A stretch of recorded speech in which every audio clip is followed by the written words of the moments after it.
यानंतर वळूयात पुढच्या बातमीकडे। पुण्यामध्ये नोटबंदी विरोधात राष्ट्रवादीने आंदोलन छेडलं। अजित पवारांच्या नेतृत्वाखाली हे आंदोलन सुरू आहे। महात्मा फुले मंडईमध्ये राष्ट्रवादीच्या नेत्यांनी भाजप सरकारविरोधात एल्गार पुकारलाय। राष्ट्रवादीचे खासदार वंदना चव्हाण या सुद्धा आपल्याला इथे पाहायला मिळत आहेत। अजित पवार यांच्या नेतृत्वाखाली हे आंदोलन करण्यात आलं। बरोबर आज 61 दिवस होत आहेत आपल्या देशाचे पंतप्रधान नरेंद्र मोदी साहेबांनी नोटाबंदीच्या बद्दलचा जो निर्णय घेतला, देशातल्या 125 कोटी जनतेने त्या गोष्टीला पाठिंबा दिला। तुम्ही विचार करा, 50 दिवसामध्ये 6125 कोटी दिवस हे आपण सहन केले, परंतु जो शब्द पंतप्रधानांनी दिलेला होता, आज 61व्या दिवसामध्ये काय पाहायला मिळतं? त्यांनी सांगितलेलं होतं महागाई कमी करू। आज महागाई कमी झाली का?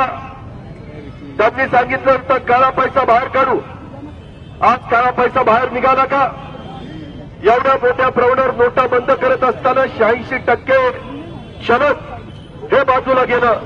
तेवढं चलन छापण्याच्या करता काही हजार कोटी रुपये लागलेले, त्याला जबाबदार कोण? आज तुमच्या माझ्या देशाचे आरबीआयचे गव्हर्नर ते काय वक्तव्य करतायत? त्याच्या पाठीमागे नक्की कोण आहे? त्यांनी मग अशा प्रकारची भूमिका घेण्याचं कारण काय? आज विकास दर 2% घटलेला आहे, त्याच्याबद्दल पंतप्रधान काही बोलायला तयार नाहीये। पंतप्रधानांनी 31 तारखेला ज्यावेळेस देशाच्या 125 कोटी जनतेला उद्देशून भाषण केलं, आपण सगळ्यांनी ते भाषण ऐकलं। त्या भाषणामध्ये एकंदरीत भारतामधनं किती काळा पैसा गोळा झाला त्याबद्दलचं उत्तर पंतप्रधानांनी दिलं नाही। तर आज पुण्यामध्ये नोटाबंदी विरोधात अजित पवार यांच्या नेतृत्वाखाली आंदोलन करण्यात आलं। नोटाबंदीचा निर्णय होऊन आज 61 दिवस होऊन गेलेले आहेत, तरी सुद्धा चलन तुटवडा आणि लोकांच्या समस्या सुटलेल्या नाहीत असं म्हणत राष्ट्रवादीनं आज भाजप विरोधात जोरदार घोषणाबाजी केली।